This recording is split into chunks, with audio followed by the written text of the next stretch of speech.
इन दिनों प्रगति और चमक दमक का माहौल है, पर उसकी पन्नी उघड़ते ही सड़न भरा विष घट प्रकट होता है।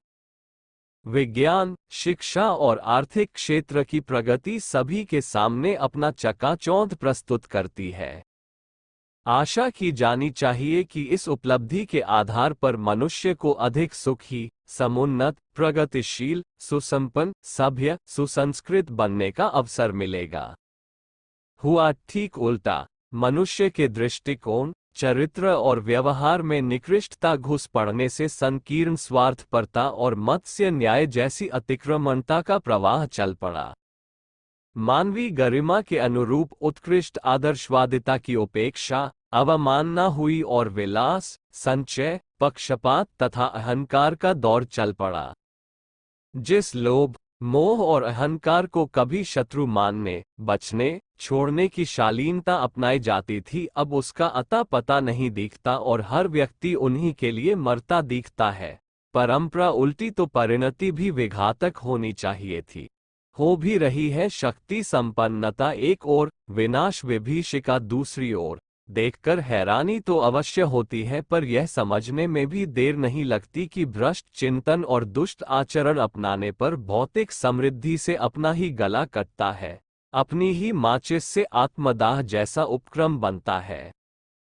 चौंधियाने वाली परत का पर्दा उघाड़ते ही प्रतीत होता है कि सब कुछ खोखला हो चला और घुना हुआ शहतीर किसी भी क्षण धराशायी होने की स्थिति में पहुंच गया। जन जन का स्वास्थ्य खोखला होता जा रहा है। दुर्बलता और रुग्णता से हर काया जर्जर हो रही है। लोग आधी अधूरी आयुष पूरी होते होते मौत के मुंह में घुस पड़ते हैं।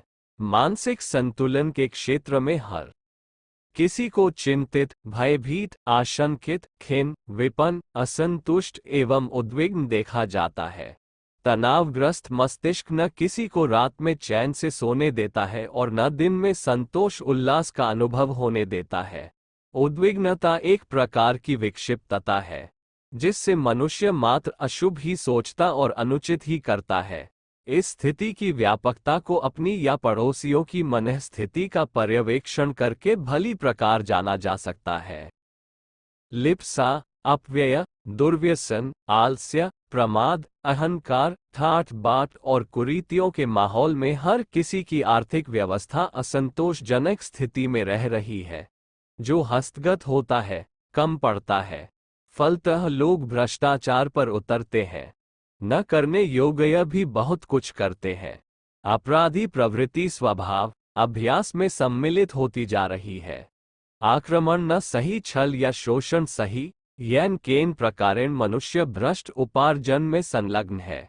फिर भी अपव्यय की खाई सुरसा का मुख बनकर चौड़ी ही होती जाती है, पाटने से पटती ही नहीं।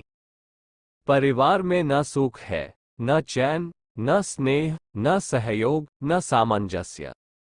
हर सदस्य को अपनी पड़ी है। जेल खानों, सरायों, मुसाफिर खानों में भी भीड़ एक साथ रहती है। भेड़ें भी एक बाड़े में बंद रहती हैं। परिवारों की स्थिति प्रायः ऐसी ही है। लोग अंधाधुंध प्रजनन पर उतारू और अपनों को विलासी बनाने के लिए, उनकी प्रसन्नता खरीदने के लिए श्रम, समय और धन पानी की तरह बहाते, होली की तरह जलाते हुए देखे जाते हैं। फिर भी उस क्षेत्र में दुष्प्रवृत्तियों का अनुपात ही बढ़ता जाता है। जिन घर घरोंदों में कभी स्वर्ग का दर्शन होता था, उनमें आज विग्रह और असंतोष के अतिरिक्त और कहीं कुछ ढूंढे नहीं मिलता। इस समय आर्थिक क्षेत्र का भ्रष्टाचार और नैतिक क्षेत्र का अनाचार समाज व्यवस्था की कमर तोड़े दे रहा है। सामाजिक कुरीतियों के कारण होने वाली बर्बादी को समझते सभी हैं, पर उन्हें छोड़ता कोई नहीं।